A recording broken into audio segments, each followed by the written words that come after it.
ABP news आपको रखे आगे।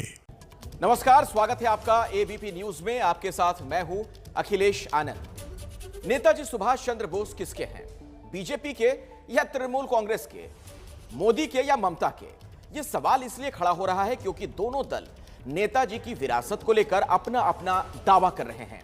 लेकिन इस तल्खी ने आज जो शक्ल ली वो इतिहास में लंबे समय तक याद किया जाएगा। आप देखिए बंगाल से हमारी ये खास रिपोर्ट। পশ্চিমবঙ্গের মাননীয় মুখ্যমন্ত্রী শ্রীমতী মমতা ব্যানার্জিকে অনুরোধ জানাবো তার বক্তব্য রাখার জন্য। अब हम स्वागत करना चाहेंगे माननीय मुख्यमंत्री ममता बनर्जी का मंच पर।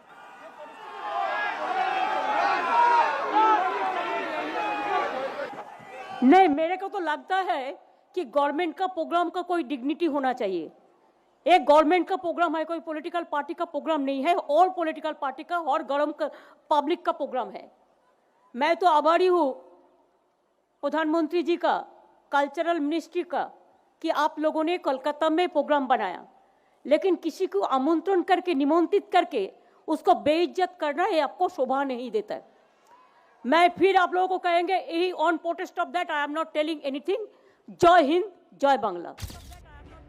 ममता बनर्जी ने जैसे ही ये शब्द कहे, कोलकाता के विक्टोरिया मेमोरियल में बैठे हजारों दर्शक और दुनिया भर में टीवी पर देख रहे करोड़ों लोगों को विश्वास नहीं हुआ। ममता बनर्जी को नेताजी के जन्मदिन के मौके पर पीएम का स्वागत करते हुए लंबा भाषण देना था, लेकिन उनका भाषण 1 मिनट भी नहीं चला। किसी को आमंत्रण करके, निमंत्रित करके उसको बेइज्जत करना ये आपको शोभा नहीं देता है। दरअसल ममता बनर्जी जब मंच पर भाषण देने पहुंची तो नारेबाजी शुरू हो गई। लोग जय श्री राम के नारे लगाने लगे। यही बात ममता बनर्जी को चुभ गई। अब हम स्वागत करना चाहेंगे माननीय मुख्यमंत्री ममता बनर्जी का मंच पर।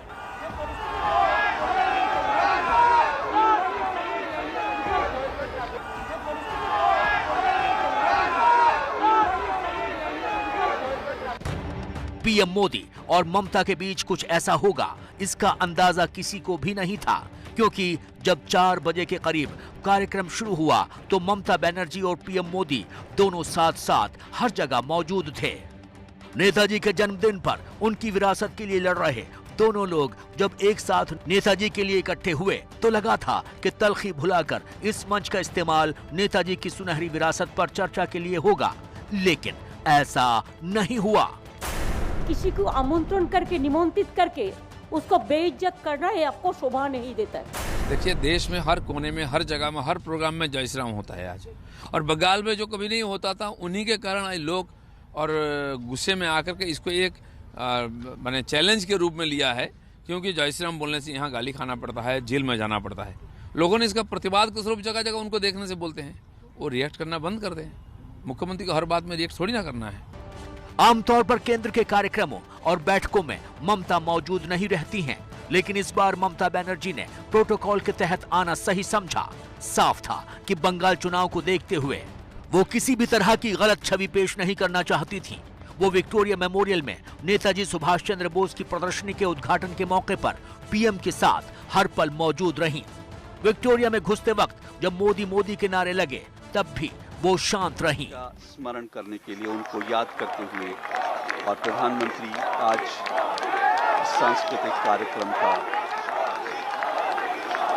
हिस्सा बनेंगे। ये देखिए आप किस तरह से तमाम लोग अपनी सीट के पास खड़े होकर प्रधानमंत्री का अभिवादन करते हुए, प्रधानमंत्री का स्वागत करते हुए और प्रधानमंत्री की दरअसल जब से केंद्र सरकार ने नेताजी के जन्मदिन को पराक्रम दिवस के रूप में मनाने का ऐलान किया है, बीजेपी और तृणमूल कांग्रेस में जंग छिड़ी हुई है। दोनों नेताजी की विरासत के उत्तराधिकारी बनने के लिए हर मोर्चे पर जंग लड़ रहे हैं। तृणमूल चाहती है कि नेताजी के जन्मदिन को देश नायक दिवस का नाम दिया जाए, लेकिन मोदी उनको सुनने के मूड में नहीं है। देश ने यह भी तय किया है कि अब हर साल हम नेताजी की जयंती यानी 23 जनवरी को पराक्रम दिवस के रूप में मनाया करेंगे। विक्टोरिया मेमोरियल में पीएम मोदी ने नेताजी की प्रदर्शनी का उद्घाटन करने के बाद उन्होंने उनके पत्रों को संग्रहित कर प्रकाशित पुस्तक का विमोचन किया। इस मौके पर नेताजी पर डाक टिकट और सिक्का भी जारी किया गया। ऐसा लग रहा था कि वो अपने भाषण के दौरान ममता बनर्जी के तल्ख अंदाज का जवाब देंगे, लेकिन उन्होंने इससे परहेज किया। हमारे नेताजी भारत के पराक्रम की प्रतिमूर्ति भी है और प्रेरणा भी है। आज जब इस वर्ष देश अपनी आजादी के 75 वर्ष में प्रवेश करने वाला है, जब देश आत्मनिर्भर भारत के संकल्प के साथ आगे बढ़ रहा है, तब नेताजी का जीवन, उनका हर कार्य, उनका हर फैसला हम सभी के लिए बहुत बड़ी प्रेरणा है। विक्टोरिया में मोदी का भाषण खत्म होने के बाद जब मंच से उतरने लगे तो भी दोनों में कोई बातचीत नहीं हुई। बंगाल के राज्यपाल ओपी धनखड़, संस्कृति मंत्री प्रहलाद पटेल और केंद्रीय मंत्री बाबुल सुप्रियो पीएम मोदी को हाथ जोड़कर विदा कर रहे थे, लेकिन ममता बनर्जी इन सब से दूर रहीं। कुछ देर में दोनों अपनी अपनी राह पर निकल पड़े। पश्चिम बंगाल में नेताजी सुभाष चंद्र बोस की विरासत का असली दावेदार कौन है, इसे लेकर जबरदस्त जंग छिड़ी हुई है। 23 जनवरी यानी आज के इस दिन को यादगार बनाने के लिए ममता बनर्जी और पीएम मोदी दोनों ने अपने अपने मोर्चे पर पूरी तैयारी कर रखी थी। ममता बनर्जी ने आज सुबह सुबह ही कोलकाता की सड़कों पर मोर्चा निकाल दिया था। उन्होंने उत्तर कोलकाता के श्याम बाजार 5 पॉइंट स्थित नेताजी मूर्ति से रेड रोड तक 8 किलोमीटर लंबी विशाल पदयात्रा निकाली। ममता दीदी जय हिंद। Thank you. तो चलिए, यहाँ जो ममता दीदी के जो समर्थक है, कार्यकर्ता है, सभी जय हिंद का नारा लगाते हुए, आपको बता दूं, नेताजी सुभाष चंद्र बोस जब अंग्रेजों के आंखों में धूल झोंककर कोलकाता से जापान होकर जर्मनी पहुंचे थे, तो जर्मनी में जाके उन्होंने देखा था कि हिटलर की जो सेना है, कई सारे भारतीय जो फौज के लोग हैं उनको बंदी बनाकर रखे थे। तो वहां जाकर नेताजी सुभाष चंद्र बोस उनको इकट्ठा किया और इकट्ठा करके उन्होंने जय हिंद का नारा सबसे पहले उन्होंने दिया था। तो वही नारा बाद में स्वतंत्रता संग्राम की आवाज बनी और नेताजी सुभाष चंद्र बोस भारत के सबसे बड़े वॉरियर बने। नेताजी के जन्मदिन के मौके पर लोगों को संबोधित करते हुए ममता बनर्जी ने बीजेपी पर तंज कसते हुए कहा कि कुछ लोगों को ठीक चुनाव से पहले ही नेताजी की याद आती है। उन्होंने कहा कि ऐसे लोगों के ठीक उलट वो हमेशा से नेताजी के परिवार के संपर्क में रही हैं। जय हिंद, वंदे मातरम, वंदे मातरम, सुभाष बोस जिंदाबाद, सुभाष बोस जिंदाबाद, सुभाष बोस जिंदाबाद। ममता बनर्जी की दलील है कि नेताजी राष्ट्रीय हीरो और आजाद हिंद फौज के प्रमुख थे। पराक्रम दिवस से उनके जीवन के इन दोनों पहलुओं के बारे में पता नहीं चलता। उनका मानना है कि विधानसभा चुनावों को ध्यान में रखते हुए ये बीजेपी का नया स्टंट है। उनका आरोप है कि बीजेपी के नेताओं के मन में नेताजी के प्रति कोई सम्मान नहीं है। नेताजी सुभाष चंद्र बोसरा যা তৈরি করে দেয় তাতেই দেশ চলে। সে দেশ যেটাতে চলে সেই জন্মদিনটা দেশপ্রেমিক দিবস বা দেশনায়ক দিবস কেন হবে না? পরাক্রম দিবস। क्या है पराक्रम? What is the meaning? Mamata बार बार बीजेपी नेताओं को याद दिलाती रही हैं कि बाहरी का तमगा हटाने के लिए बीजेपी नेताजी टैगोर, स्वामी विवेकानंद और ईश्वर चंद्र विद्यासागर जैसी बंगाल की जिन विभूतियों के प्रति लगाव दिखा रही है, उनका कहना है कि वो लोग राजनीति और राष्ट्र के निर्माण में एक धर्म को दूसरे के मुकाबले खड़ा करने के खिलाफ थे। तृणमूल इसे सिर्फ वोटों की राजनीति बता रही है। नेताजी के जन्मदिन के मौके पर बीजेपी और तृणमूल कांग्रेस दोनों ने अपनी तरफ से नेताजी की विरासत पर उत्तराधिकार जमाने के लिए कोई कसर नहीं छोड़ी। पीएम मोदी ने आज कोलकाता के भवानीपुर में नेताजी के घर, जिसे नेताजी भवन कहा जाता है, वहां का दौरा किया। इसके बाद वो नेशनल लाइब्रेरी गए। वहां उन्होंने नेताजी सुभाष चंद्र बोस की प्रतिमा को पुष्प अर्पित किए। पीएम मोदी ने न सिर्फ नेशनल लाइब्रेरी का भ्रमण किया, बल्कि नेताजी की जीवन से जुड़ी पेंटिंग्स, उनसे जुड़ी किताबों को देखा जो इतिहास के पन्नों में अभी तक दबे हैं। इसके बाद वो विक्टोरिया मेमोरियल में नेताजी की एग्जीबिशन में भी गए। पीएम मोदी ने कोलकाता में नेताजी से जुड़े हर प्रतीक का दौरा किया। साफ है कि इसका बंगाल के लोगों के बीच एक साफ संदेश गया। तृणमूल का आरोप है कि बीजेपी ये सब वोटों के लिए कर रही है। सवाल ये है कि क्या नेताजी के जरिए किसी भी पार्टी को आज के दौर में वोट मिल सकते हैं? पराक्रम दिवस और देश प्रेम जो दिवस, देश नायक दिवस, इसमें कौन सा नाम आपको ज्यादा पसंद है? देश प्रेम दिवस का, क्योंकि हम लोग देशभक्त थे और हम लोग दीदी का भक्त थे। सबसे बड़ा बात है जो दीदी आज का डेट में भी सबको जिंदा रखा, इसे करके सबको लेके चलता है। इसलिए हम लोग भी कोशिश कर रहे हैं सबको लेके चलने के लिए। दीदी हम लोग को रास्ता दिखाया सीधे में, कोई झमेला नहीं, कोई झगड़ा नहीं, सिर्फ एक साथ चलो, यही हम लोग का बात। दादा आपसे जानना चाहूंगा, ऐसे तो हर साल यहाँ इसी तरह की जो दृश्य है वो देखने को यहाँ मिलती है, लेकिन इस बार शायद ये एक चुनावी मौसम है, राजनीतिक एक माहौल है, तो आपको क्या लगता है नेताजी किसके साथ है, तृणमूल कांग्रेस या बीजेपी? ऑब्वियसली हम लोग टीएमसी का साथ है। तृणमूल कांग्रेस जिंदाबाद, हमारे दीदी ममता ব্যানার্জি জিন্দাবাদ। আমরা দিদির সঙ্গে আছি, থাকবো। দিদিকে আমরা খুবই ভালোবাসি, মন দিয়ে ভালোবাসি, আমরা সবসময় দিদির সঙ্গে থাকি। कुछ कहना चाहेंगे? जो जैसे रास्ता हम लोग को दिखाया, बांग्ला का नेत्री है, उसके ऊपर आशीर्वाद हमारा जो यहाँ का जो मंत्री है साधन पांडे। बंगाल के लोगों का नेताजी को लेकर आज भी एक भावनात्मक लगाव है। बंगला संस्कृति में नेताजी सुभाष चंद्र बोस आज भी प्रासंगिक हैं। खून के बदले आजादी देने का वादा करने वाले नेताजी सुभाष चंद्र बोस का नाम भारतीय स्वतंत्रता संग्राम के इतिहास में सुनहरे अक्षरों में लिखा है। 23 जनवरी 1897 को उड़ीसा के कटक में एक संपन्न बांग्ला परिवार में जन्मे सुभाष अपने देश के लिए हर हाल में आजादी चाहते थे। उन्होंने अपना पूरा जीवन देश के नाम कर दिया और अंतिम सांस तक देश की आजादी के लिए संघर्ष करते रहे। उनकी मौत का राज आज तक एक पहेली बना हुआ है। नेताजी का निधन प्लेन क्रैश में हुआ था या नहीं, ये हर बंगाली जानना चाहता है। 1942 से 45 किताब लिखी गई थी। माना जाता है कि इस किताब में नेताजी से संबंधित हर वो जानकारी है जो लोगों के सामने कभी नहीं आई। इस किताब को सार्वजनिक करने के लिए या फिर उनको दिए जाने के लिए चंद्रचूड़ घोष ने 2009 में एक आरटीआई फाइल की थी।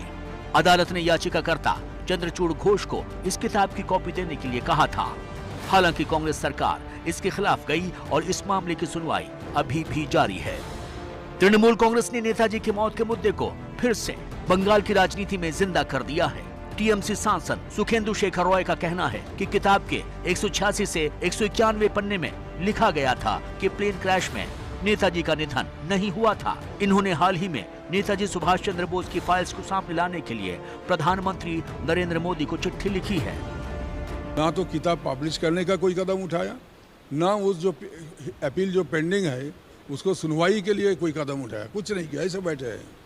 तो मैंने इसलिए प्रधानमंत्री जी को फिर चिट्ठी लिखा, वो मिल गया उनको, और उनका कॉपी मैंने रक्षा मंत्री जी को भी भेजा और मैंने बोला कि देखिए ये सवाल है और अभी 125वां जन्म शताब्दी आने वाला है हमारे नेताजी सुभाष चंद्र बोस जी का, तो इसी मौका है, सुनहरी अवसर है।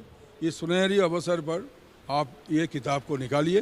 देश को, जनता को ये जानने का अधिकार बनती है कि नेताजी को परिणाम क्या हुआ था। मुझे लगता है कि जो राजनीति में जिस प्रकार की एक मैं कह सकता हूं कि संकुचित मानसिकता है, उसके कारण इस प्रकार की बयानबाजी हो रही। नहीं तो आप सब जानते हैं कि नेताजी सुभाष चंद्र बोस देश के नेता हैं।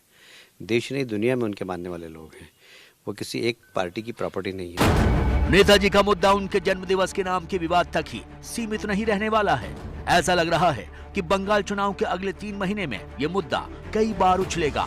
ऐसे में नेताजी की विरासत को लेकर हो रही राजनीति में विजेता कौन बनता है, इसका पता तो चुनाव के नतीजे के बाद ही चलेगा। पश्चिम बंगाल के चुनाव में अभी महीनों बाकी है, लेकिन बीजेपी और ममता के बीच की जंग अभी से शुरू है। इस जंग का बेहद निर्णायक एक दिन आज रहा, जब 2 घंटे तक एक दूसरे से सीधे सीधे बात ना करने वाले पीएम मोदी और सीएम ममता एक मंच पर एक साथ दिखे। कोलकाता में मोदी का स्वागत तो शानदार रहा, लेकिन सबसे खास कार्यक्रम में हिस्सा ले रही ममता ने एक बात को लेकर नाराजगी दिखाते हुए जो कुछ किया उसने पूरा नजारा ही बदल दिया। नहीं, मेरे को तो लगता है कि गवर्नमेंट का प्रोग्राम का कोई डिग्निटी होना चाहिए। एक गवर्नमेंट का प्रोग्राम है, कोई पॉलिटिकल पार्टी का प्रोग्राम नहीं है, ऑल पॉलिटिकल पार्टी का और पब्लिक का प्रोग्राम है।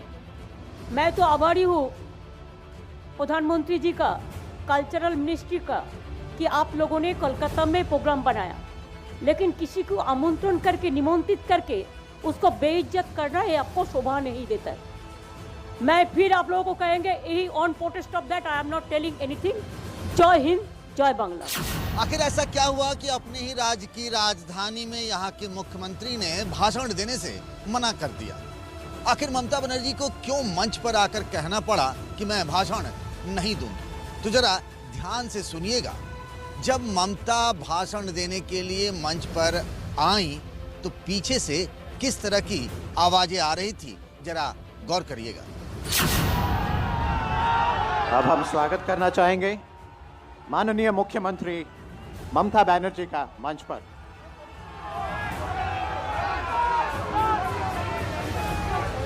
आप लोग जरा सा शांत हो जाएं। ममता बनर्जी को परेशान करने वाली ये आवाज किसकी थी, कितने लोगों की थी, ये तो साफ नहीं है, लेकिन ये आवाज क्या थी ये जरूर साफ है। ये आवाज थी जय श्री राम का नारा। प्रधानमंत्री मोदी और ममता बनर्जी की मौजूदगी में इस नारेबाजी ने सुबह से आज जो कुछ चल रहा था उसका पूरा रुख मोड़ कर रख दिया। हम लोग कभी भी किसी भी राजनीतिक कार्यक्रम में, चाहे सरकारी कार्यक्रम में, धर्म का नारा हम लोग कभी नहीं देते हैं। ये धर्म को हम मानते हैं, धर्म का हम सम्मान करते हैं, हम हिंदू हैं, हमें गर्व है कि हम हिंदू हैं। लेकिन जिस तरह का ये लोग जो है व्यवहार कर रहे हैं राजनीति में, यह एकदम गलत है। जो संविधान है, संविधान का अपमान करने का काम भाजपा के लोग कर रहे हैं। रुख कुछ ऐसे बदला कि प्रधानमंत्री की मौजूदगी में ममता बनर्जी को विक्टिम कार्ड खेलने का मौका मिल गया। लेकिन क्या ये सब पहले से तय था, पूर्व नियोजित था, पहले से इसकी प्लानिंग हो चुकी थी? क्योंकि मोदी के सामने मंच पर जिस तरह से ममता ने अपनी बातें रखी, वो भी शुद्ध हिंदी में, कहीं मकसद कुछ और तो नहीं था? क्या ममता बनर्जी के इस विक्टिम कार्ड के पीछे कोई पुख्ता रणनीति बनाई गई थी? ये सवाल इसलिए क्योंकि आज के दिन सुबह से लेकर शाम तक टीवी चैनल से लेकर कैमरों तक हर जगह मोदी और मोदी ही छाए हुए थे। लेकिन शाम होते होते ममता बनर्जी ने अपने भाषण से इनकार करके सारा ध्यान अपनी ओर खींच लिया। वास्तव में उनकी जो जय श्री राम शब्द थे, जय श्री राम के नारे से चिढ़ है, जो एक सांस्कृतिक नारा है, और क्राउड से कभी कभी भारत माता की जय और जय श्री राम आना किसी कम्युनिटी के खिलाफ, भारत के संविधान के प्रतिकूल नहीं है। मैं ममता बनर्जी के इस व्यवहार की घोर निंदा करता हूँ। सवाल ये भी है कि प्रधानमंत्री मोदी के होते हुए भी उनके सामने कार्यकर्ताओं ने जोश में नारे लगाए, और वो भी एक सरकारी कार्यक्रम में। दिन भर मोदी ही मोदी छाए रहे, लेकिन शाम होते होते ममता की नाराजगी की एंट्री हो गई, और देखते ही देखते वो हेडलाइन भी हो गई।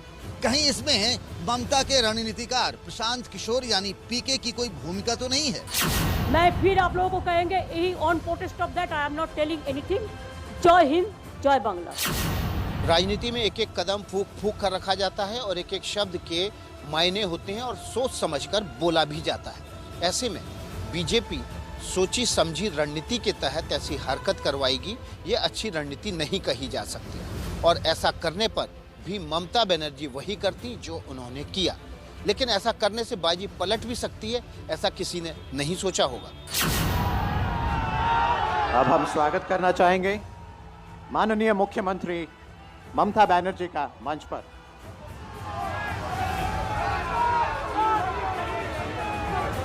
आप लोग जरा सा शांत हो जाएं। ममता चाहती या नहीं चाहती, लेकिन प्रोटोकॉल के चलते उन्हें प्रधानमंत्री के कार्यक्रम में शामिल तो होना ही था।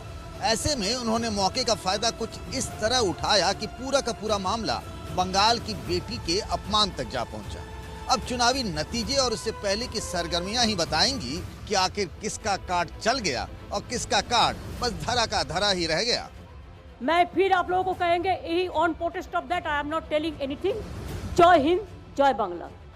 जय हिंद, जय हिंद, जय हिंद। कौन जीतेगा बंगाल कप?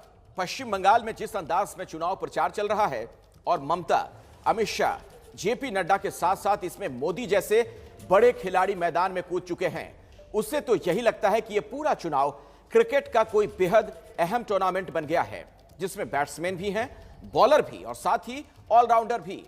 कोई रिटायर्ड हर्ट हो रहा है, किसी की टीम छोटी होती जा रही है, तो किसी का बेंच स्ट्रेंथ बढ़ रहा है।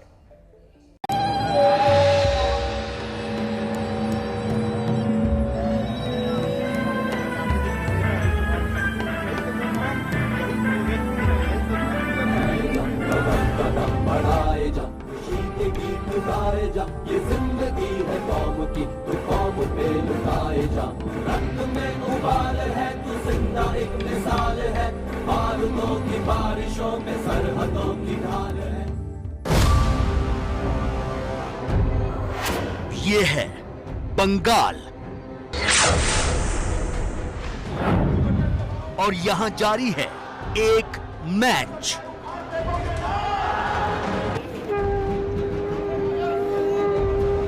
इस मैच में क्रिकेट के सारे रंग मौजूद हैं। इसमें सारे स्टार खिलाड़ी अपना दमखम दिखा रहे हैं।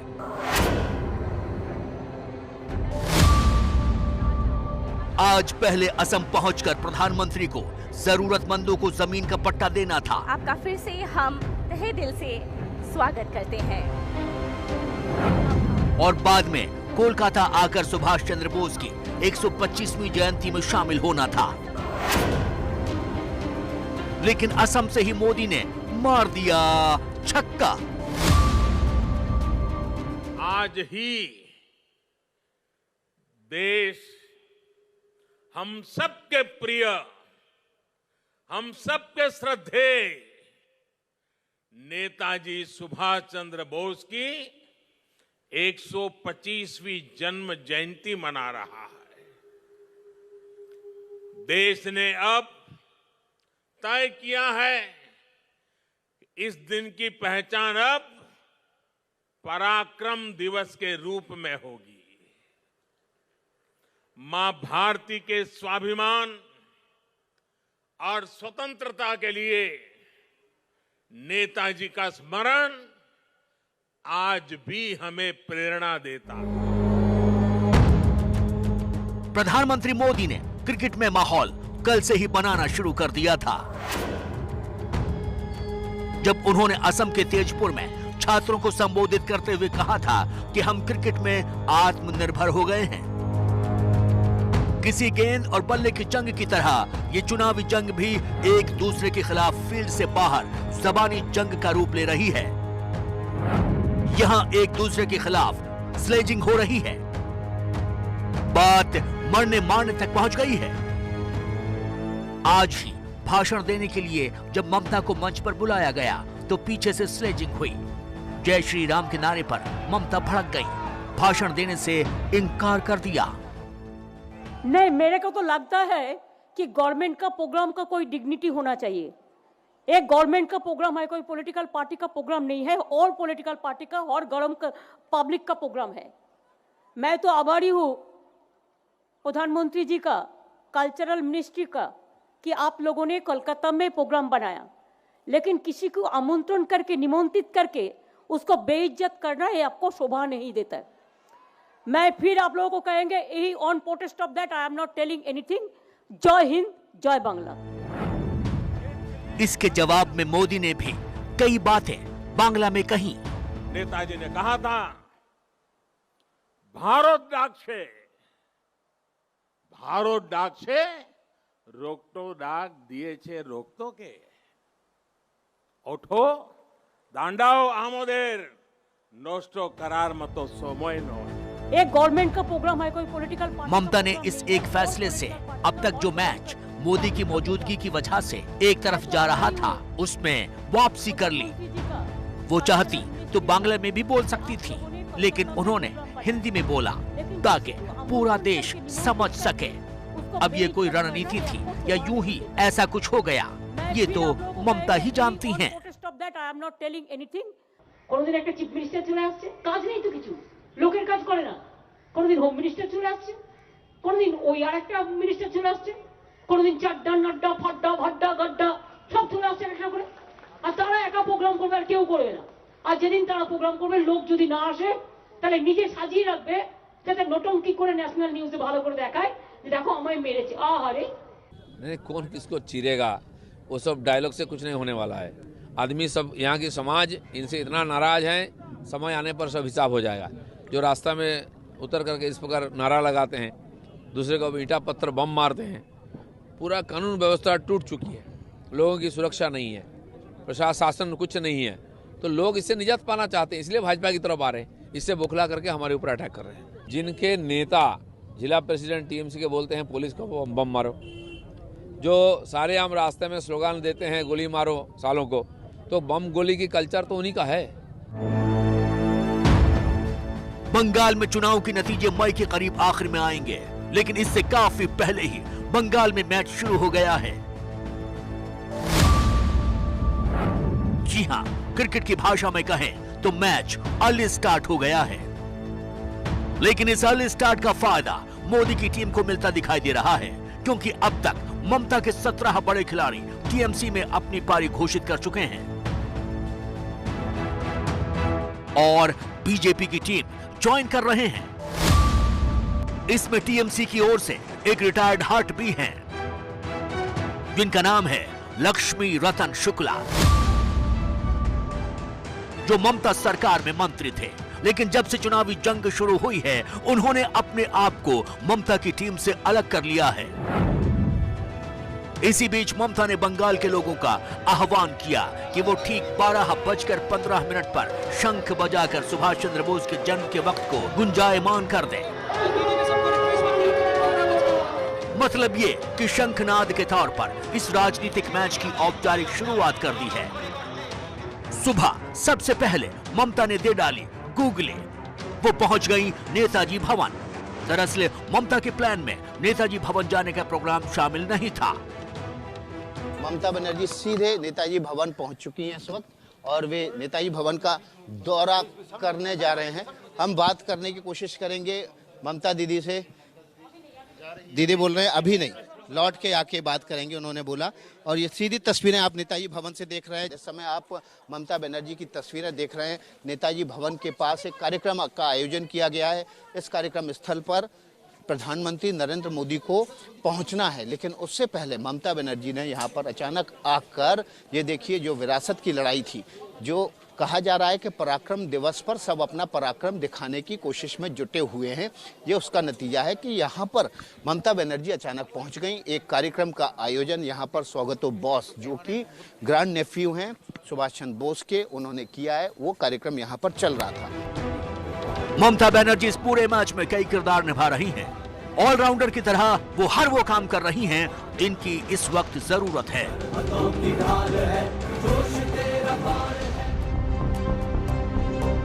इस पूरे चुनावी क्रिकेट में युवाओं का जोश बढ़ाने के लिए यूथ आइकॉन का भी इस्तेमाल किया जा रहा है।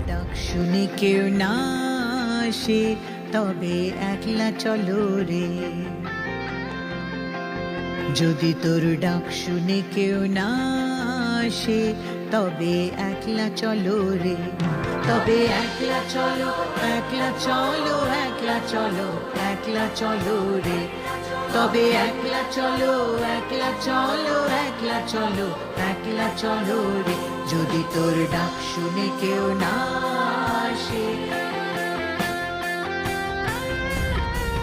अब सवाल ये है कि जहां बड़े बड़े दिग्गजों का जमावड़ा हो और मैच की सारी गेंदें अभी फेंकी जानी बाकी हो, उसमें मैच के शुरू होने से पहले जो कुछ हो रहा है उससे अब तक साफ नहीं हो सका है कि इसका अंजाम किसकी जीत में होगा और किसकी हार में।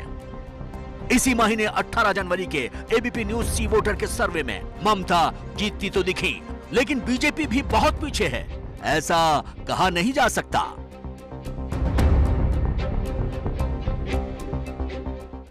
आज पश्चिम बंगाल की पूरी सियासत नेताजी सुभाष चंद्र बोस के इर्द गिर्द घूमती रही। बंगाल चुनाव के बीच नेताजी की विरासत को लेकर तृणमूल कांग्रेस और बीजेपी के बीच मचे घमासान की तस्वीर देखने को मिली।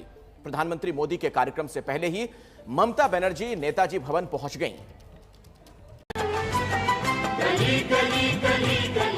समर्थकों के साथ पदयात्रा निकाली। पदयात्रा से पहले शंखनाद किया। नेताजी भवन पहुंचकर उन्हें श्रद्धांजलि दी। नेताजी सुभाष चंद्र बोस की 125वीं जयंती के बहाने पश्चिम बंगाल की सीएम ममता बनर्जी ने कोलकाता में जोरदार शक्ति प्रदर्शन किया, वो भी प्रधानमंत्री नरेंद्र मोदी के कार्यक्रम से कुछ घंटे पहले।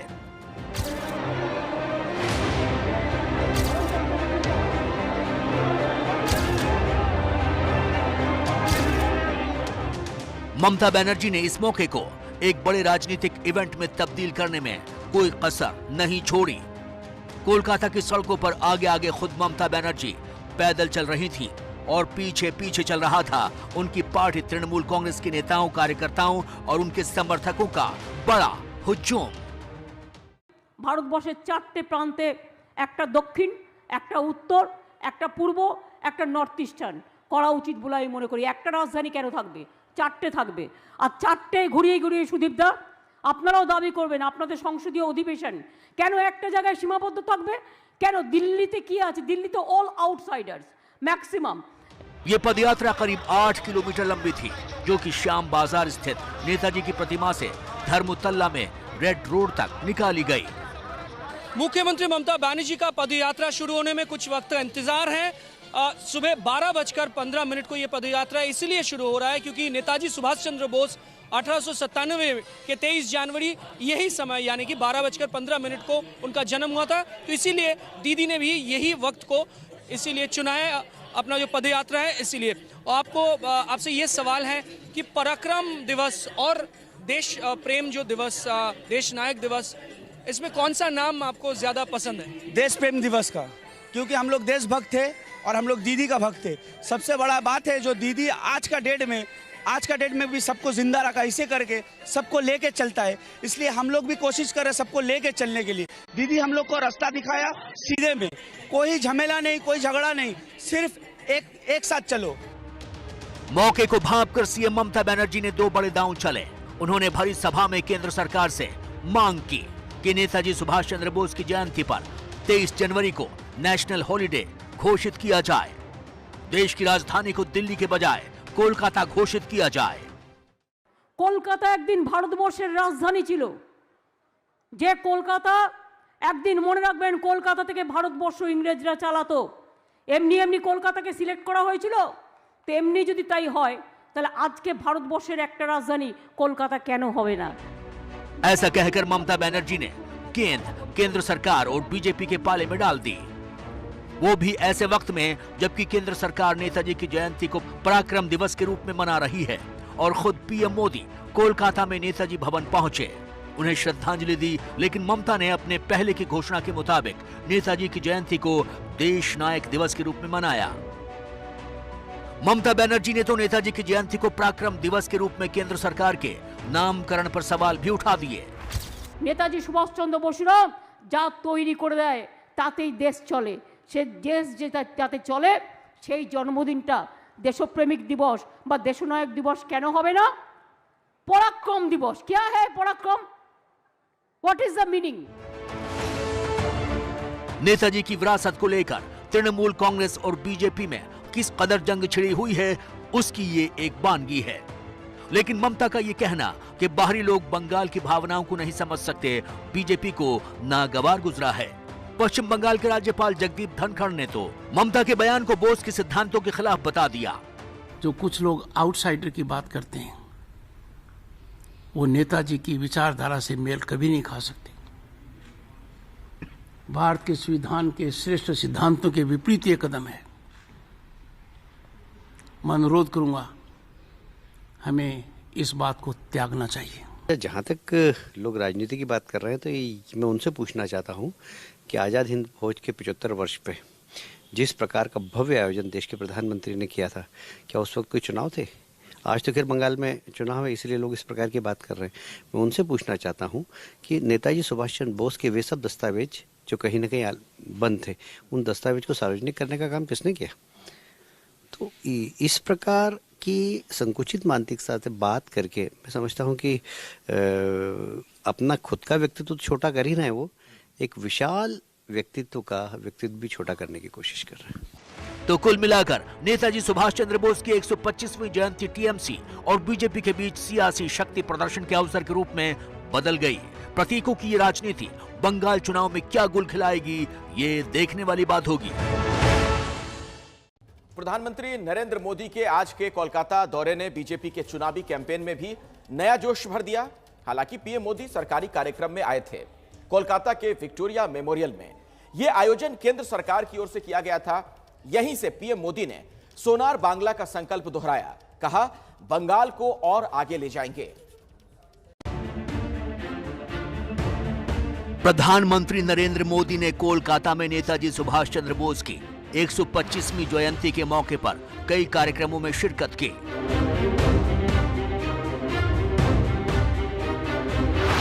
पीएम मोदी सबसे पहले कोलकाता के नेताजी भवन गए, जहां उन्होंने नेताजी और आजाद हिंद फौज से जुड़ी तस्वीरों का मुआयना किया।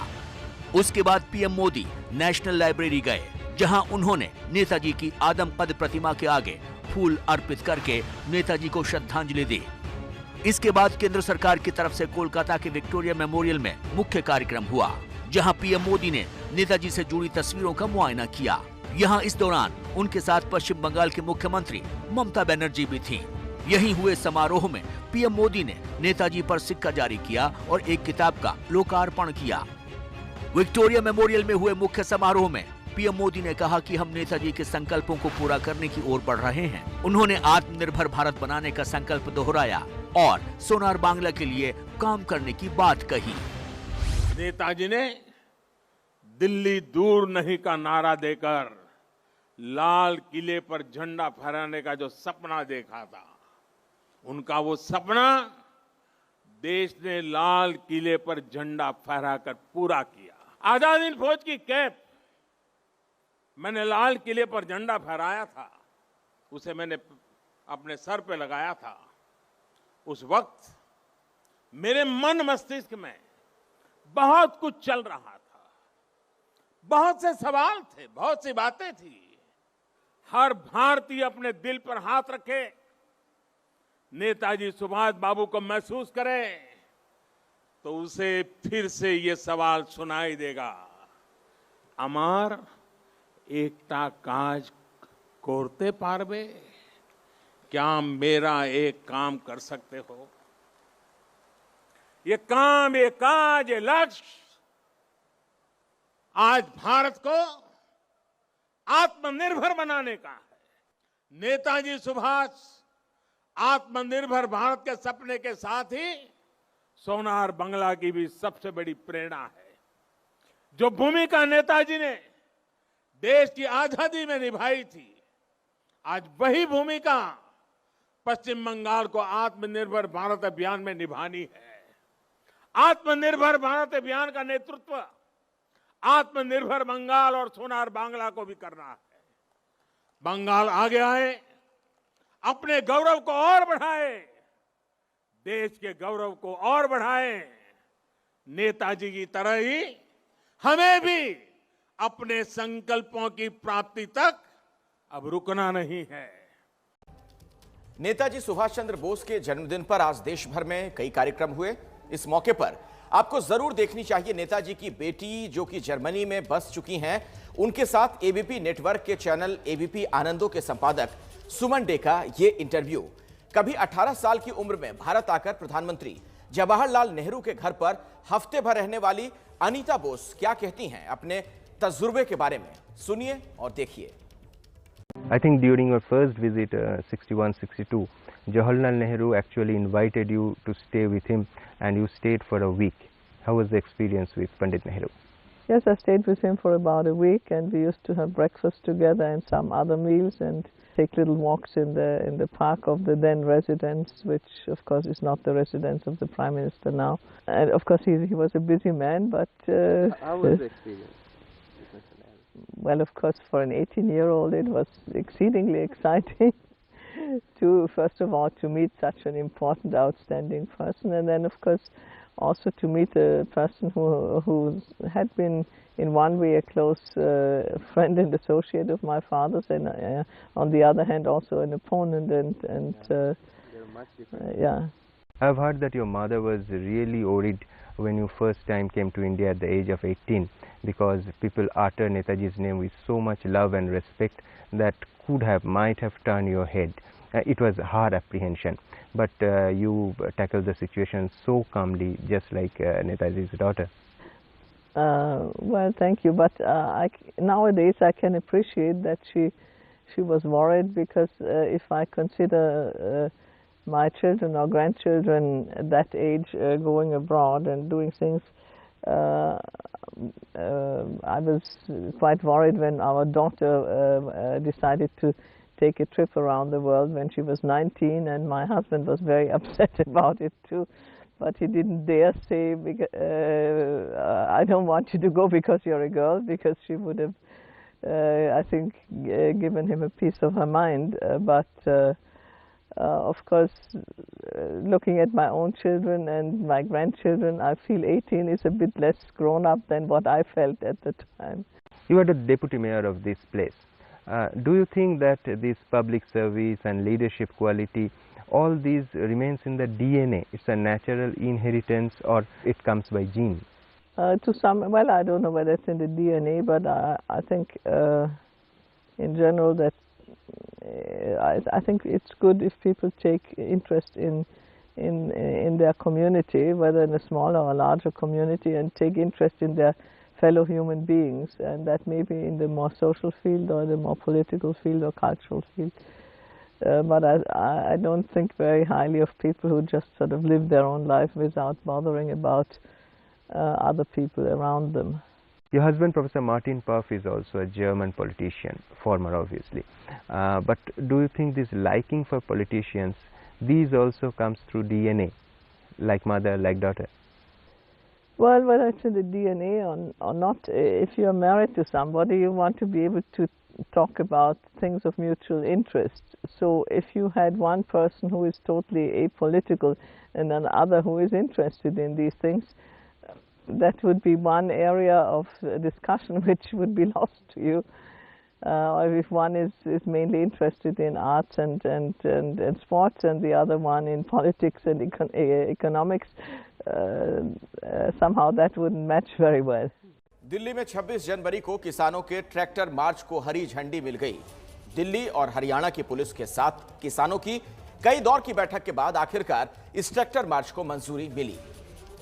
26 जनवरी को गणतंत्र दिवस की परेड एक और राजपथ पर होगी, और दूसरी ओर जो किसान मोर्चा है वो परेड निकालेगा, और दिल्ली में करीब 100 किलोमीटर का ऐसा एरिया होगा जहां पर किसानों के ट्रैक्टर निकलेंगे। सुबह 9:30 बजे से शुरू होगा और देर रात तक ट्रैक्टर परेड चलती रहेगी।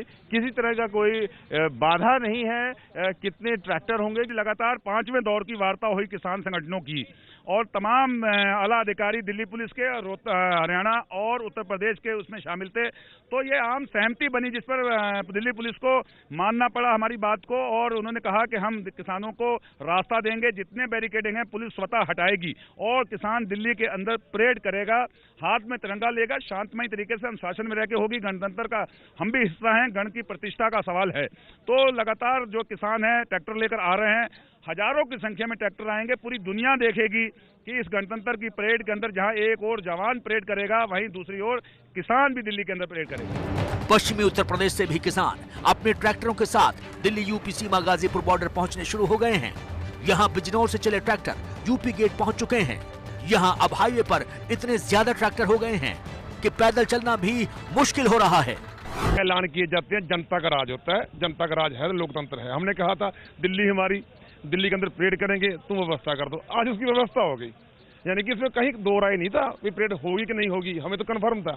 आज व्यवस्था होगी। 6 बॉर्डरों से अपनी सरकार, अपने जो 6 बॉर्डर पर सरकार ने बैरिकेड लगा रखे हैं, सभी बॉर्डरों से किसान अंदर जाएगा और 50 किसी बॉर्डर से 50 किलोमीटर अंदर, किसी बॉर्डर से 60 किलोमीटर अंदर, किसी से 70 किलोमीटर अंदर जाएगा और दिल्ली की जनता से प्यार बढ़ाकर आएगा। ट्रैक्टरों की संख्या पर कोई नियंत्रण नहीं होगा, लेकिन पुलिस का सिर्फ एक ही कंसर्न है कि शांतिपूर्वक ढंग से ये पूरी रैली सुनिश्चित हो, और जो किसान हैं उनका भी कहना है कि हम शांतिपूर्ण ढंग से करने के लिए प्रतिबद्ध हैं।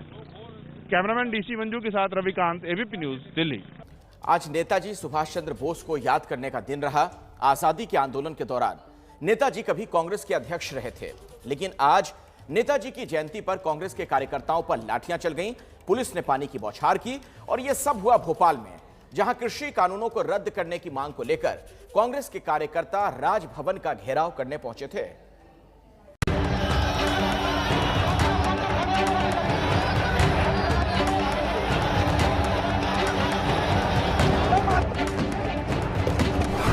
हंगामा हुआ,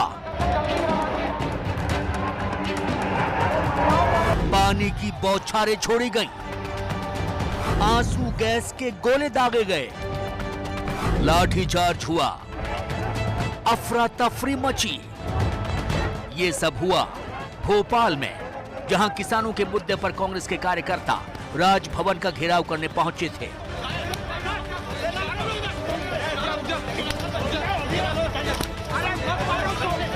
पुलिस ने उन्हें रोकने के लिए बैरिकेडिंग की हुई थी, लेकिन कांग्रेस के कार्यकर्ता बैरिकेड पर चढ़ गए, जिसके बाद पुलिस और कांग्रेस कार्यकर्ताओं के बीच धक्का मुक्की हुई और फिर जबरदस्त बवाल शुरू हो गया।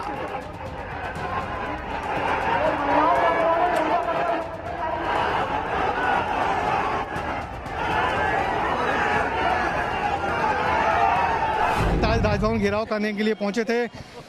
कमलनाथ जी ने खुद उसकी अगुवाई की थी। काफ़ी लंबा शो था और काफ़ी हजारों कार्यकर्ता आए हुए थे, मगर उस सब के बाद एक लाठीचार्ज भी हुआ और हम देख सकते हैं कि ये जो कांग्रेस कार्यकर्ता हैं इनको लाठियां पड़ी हैं, इनको खून आया हुआ है। पुलिस ने जम के लाठीचार्ज भी किया था। एक दफ़ा फिर से लाठीचार्ज हो गया है और फिर से भगदड़ वाली स्थिति हो गई है।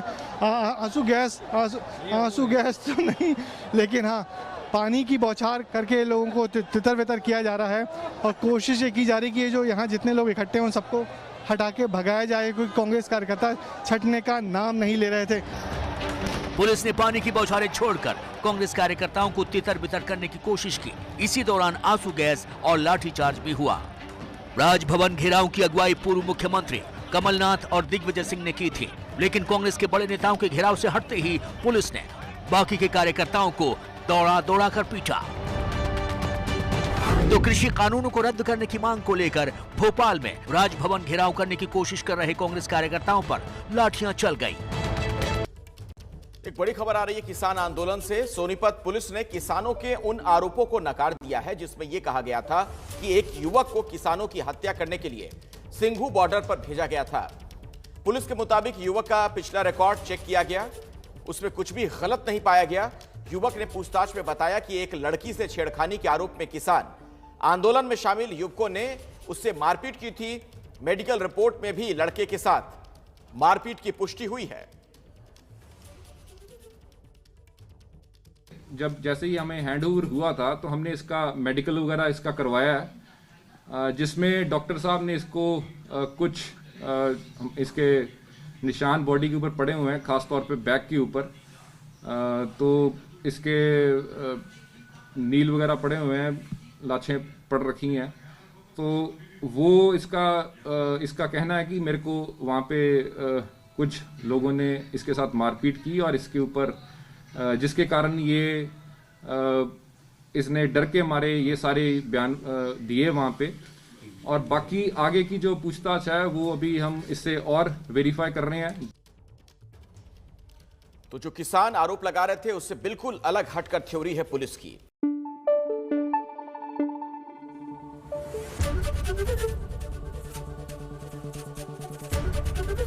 एबीपी न्यूज आपको रखे आगे।